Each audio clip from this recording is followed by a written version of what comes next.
Assalomu alaykum. Bugungi darsda ko'pchilikni qiynab kelayotgan muammolardan bittasi, ya'ni kompyuteringizda Windows aktivatsiya degan yozuv chiqib qoladi ko'p holatlarda. Ahamiyat bersangiz, рабочий stolda aktivatsiya Windows degan mana pastda yozuv turibdi. Bu yozuv nima uchun chiqadi? Bizada Windowsda litsenziya yo'qligi sababli aktivatsiya qilgin degan maqsadda bu yozuv chiqadi. Bu yozuvni qanaqa qilib o'chirib tashlaymiz? Hozir shuni o'rganib olamiz.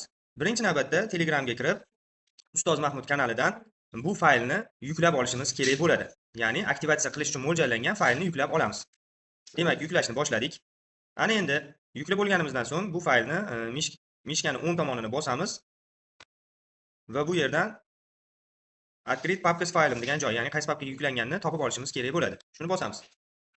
Telegramni yopib turamiz. Mana ko'rishingiz mumkin. act.zip fayl yuklab olindi. Buni рабочий stolga chiqarib olaman. Mana рабочий stolga ham chiqarib oldik. Bu papkani zip holatda yuklab oldik. Ochishdan oldin kompyuterimizda himoya tizimini o'chirib qo'yishimiz kerak bo'ladi.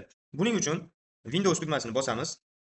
Mana va parametri qismini belgilaymiz. Настройка qismi ochiladi bizda, настройка ekrani. Bu yerdan chap tomonda mana ko'rishingiz mumkin. Конфиденциальность и защита qismini belgilashimiz kerak bo'ladi. Bu qismini belgilaganimizdan so'ng mana безопасность Windows qismini belgilab olamiz. Demak, bu yerda kompyuterimizni himoya qismi joylashtirilgan. Защита от вирус и угроз qismini belgilab olamiz. Bu qismda kompyuter himoya настройкалari ochiladi. Bu oyna безопасность Windows degan oyna ochilishi kerak bo'ladi. Bu yerdan parametr защиты от вирус degan qismida mana управление настройками degan qismini belgilab olamiz. Va bu ikkita защитасini o'chirib qo'yamiz. Mana dani bosamiz. Yana bir eslatma, agar sizda kompyuteringizda himoya tizimiga qo'shimcha dastur o'rnatgan bo'lsangiz, bu qismini o'rnida sizni o'rnatgan dasturingiz ko'p holatlarda aktiv holatda ishlab turadi. Uni o'chirib tashlashingiz kerak bo'ladi. Endi bu yerni vaqtincha yopib turamiz. Ana endi zip papkamizni oddiy holatga aylantirib olamiz. Buning uchun mishkani zip papkani ustiga qo'yamiz va o'ng tugmasini bosamiz. Va bu yerdan WinRAR yoki извлечь все yoki извлечь fayl degan qismini bosamiz va извлечь tugmasini bosishimiz kerak bo'ladi. Parol kiritishimizni so'rayapti. Bu papka parollangan ekan. Paroli 1 2 3 4 va o'q tugmasini bosamiz. Demak, bizda mana zip papkamiz ochildi. Buni ichiga kirsak, ikkita fayl bo'ladi. Bizga 64 raqamli fayl kerak bo'ladi. Buni ishga tushiramiz, ustiga bosamiz va bu oynadan подробный degan yozuvni ustiga bosishimiz kerak va запустить в любом случае qismini bosamiz. Va da tugmasini bosib qo'yamiz.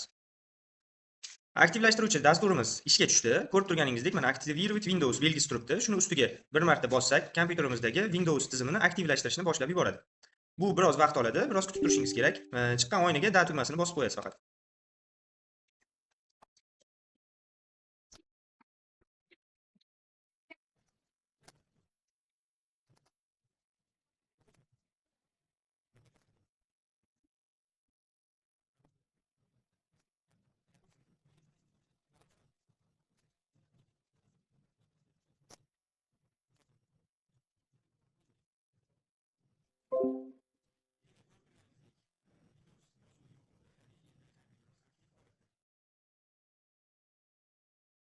Ko'rib turganingizdek, aktivatsiya yozuvimiz yo'qoldi.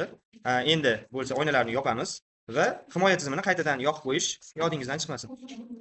Ana endi kompyuterimiz aktiv holatda. Bundan ham qiziqroq ma'lumotlarni o'rganmoqchi bo'lsangiz, kanalimizdan uzoqlashmang.